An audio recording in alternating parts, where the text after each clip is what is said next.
한 부자가 있어 자색 옷과 고운 베옷을 입고 날마다 호화롭게 즐기더라. 그런데 나사로라 이름하는 한 거지가 헌데투성이로 그의 대문 앞에 버려진 채 그 부자의 상에서 떨어지는 것으로 배불리려 하매 심지어 개들이 와서 그 헌데를 핥더라. 이에 그 거지가 죽어 천사들에게 받들려 아브라함의 품에 들어가고 부자도 죽어 장사되매 그가 음부에서 고통 중에 눈을 들어 멀리 아브라함과 그의 품에 있는 나사로를 보고 불러 이르되, 아버지 아브라함이여, 나를 긍휼히 여기사 나사로를 보내어 그 손가락 끝에 물을 찍어 내 혀를 서늘하게 하소서. 내가 이 불꽃 가운데서 괴로워하나이다. 아브라함이 이르되, 예, 너는 살았을 때에 좋은 것을 받았고 나사로는 고난을 받았으니 이것을 기억하라. 이제 그는 여기서 위로를 받고 너는 괴로움을 받느니라. 그뿐 아니라 너희와 우리 사이에 큰 구렁텅이가 놓여 있어 여기서 너희에게 건너가고자 하되 갈 수 없고 거기서 우리에게 건너올 수도 없게 하였느니라. 이르되, 그러면 아버지여, 구하노니 나사로를 내 아버지의 집에 보내소서. 내 형제 5이 있으니 그들에게 증언하게 하여 그들로 이 고통받는 곳에 오지 않게 하소서. 아브라함이 이르되, 그들에게 모세와 선지자들이 있으니 그들에게 들을지니라. 이르되, 그렇지 아니하니이다. 아버지 아브라함이여, 만일 죽은 자에게서 그들에게 가는 자가 있으면 회개하리이다. 이르되, 모세와 선지자들에게 듣지 아니하면 비록 죽은 자 가운데서 살아나는 자가 있을지라도 고난을 받지 아니하리라 하였다. 오늘 말씀은 주일학교 여름 성경학교 때만 되면 단골로 나오는 말씀입니다. 인형극이나 연극을 통해서 보고 들었던 말씀이죠. 부자와 거지 나사로. 이런 주제로 천국과 지옥에 대한 내용을 알려주는데 사용된 그런 말씀입니다. 하지만 사실 부자와 거지 나사로 이 이야기는요, 예수님께서 바리새인들을 향해서 청지기 비유에 이어서 재물 사용에 대한 경고의 말씀입니다.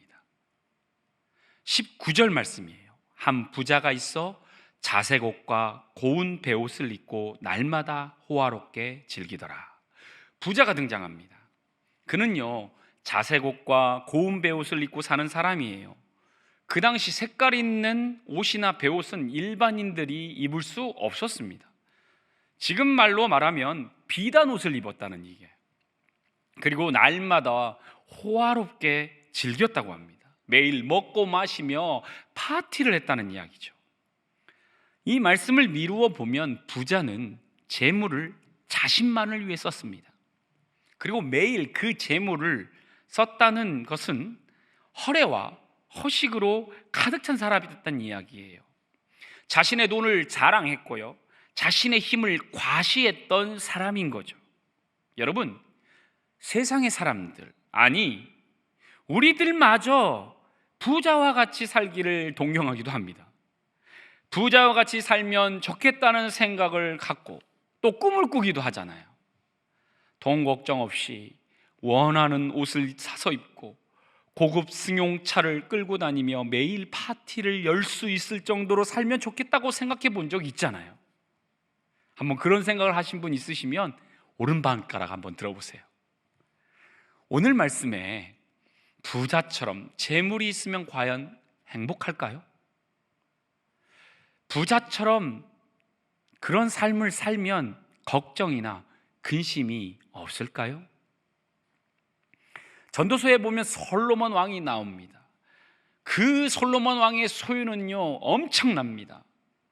예루살렘에 있는 모든 땅과 동식물, 금과 은들이 자신의 소유일 정도로 부자예요.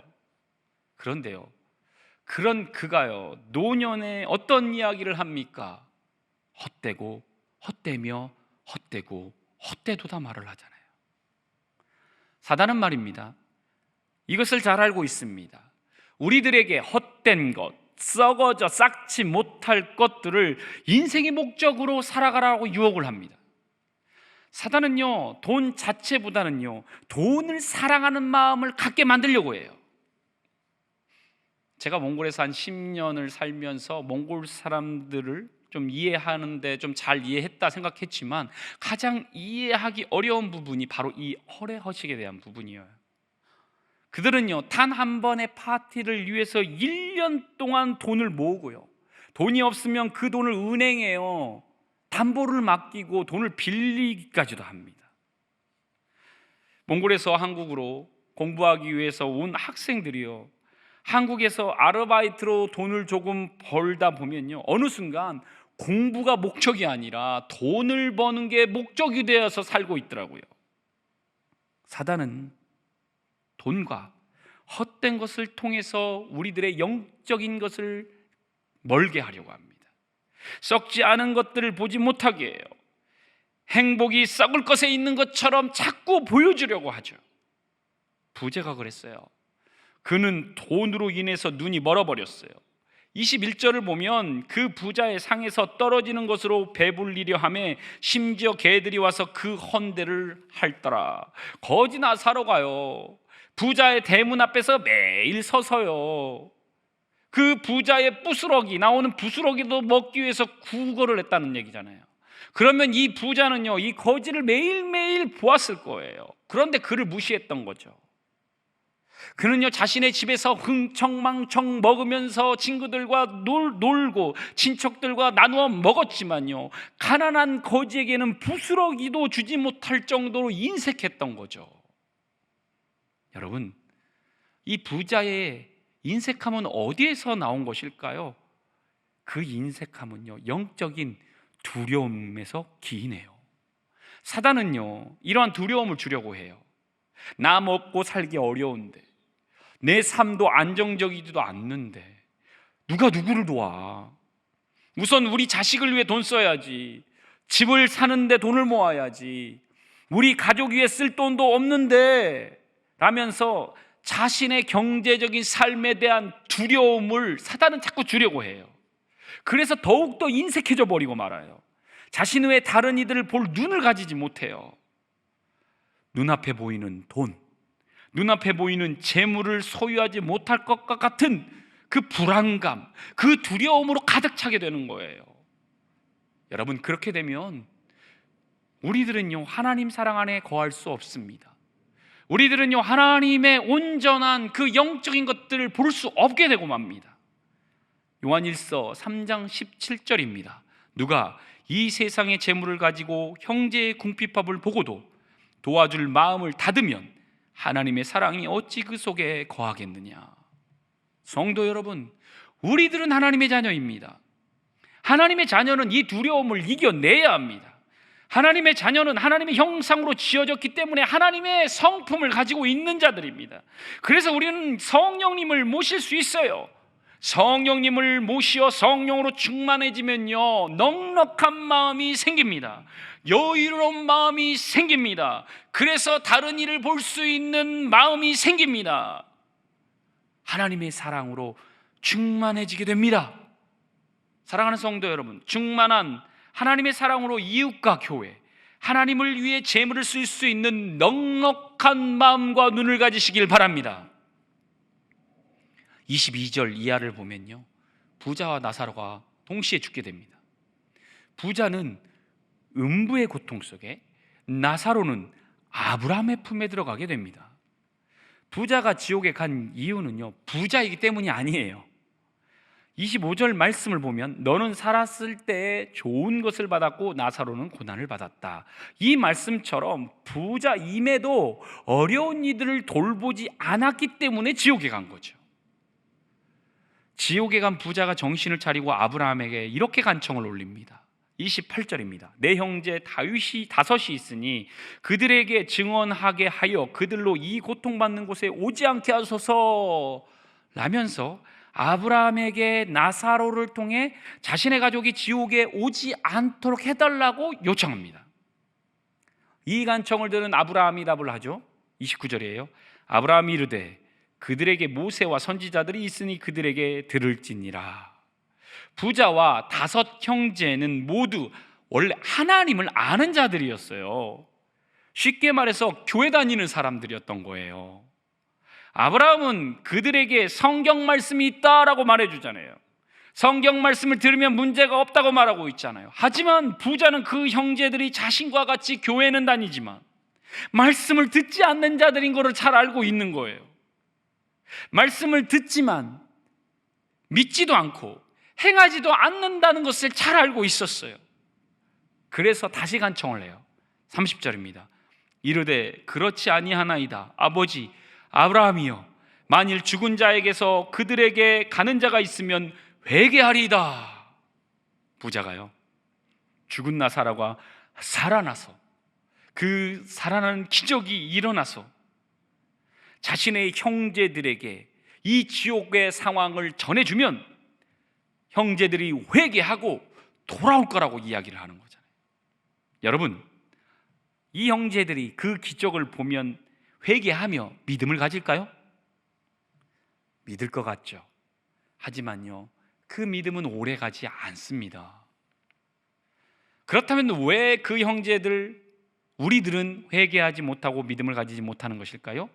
그것은요, 세상의 것, 돈이 그들의 주인이 되어 있기 때문입니다. 디모데전서 6장 10절을 보면 돈을 사랑함이 일만하게 뿌리가 되나니 이것을 탐내는 자들은 미혹을 받아 믿음에서 떠나 많은 근심으로써 자기를 찔렀도다. 그들은 돈을 사랑하는 자들이 되었으며 돈에 사로잡혀 있어요. 그들은 돈에 집착하고 매일 돈을 생각하며 살다 보니 그들 안에 일만 악이 자라고 있는 것이에요. 그들의 거룩한 영이 죽어가게 된 거죠. 그러다 보니까 영적인 예민함은 점점점 묻어지고 그 영혼은 서서히 죽어버리고 말았죠. 회개도 믿음도 온전하지 못하게 되고 만 것입니다. 성도 여러분, 이 말씀은 어찌 보면 우리들을 향한 말씀일 수 있습니다. 부자와 그의 5 형제와 같이 말씀은 있지만 그 말씀을 듣지 못하고 교회 안에서 생활은 하지만 돈에 사로잡혀 살아가는 우리들을 향해서 주님은 경고의 말씀을 하고 계신 거예요. 돈을 사랑함과 영적인 목마름은 반비례합니다.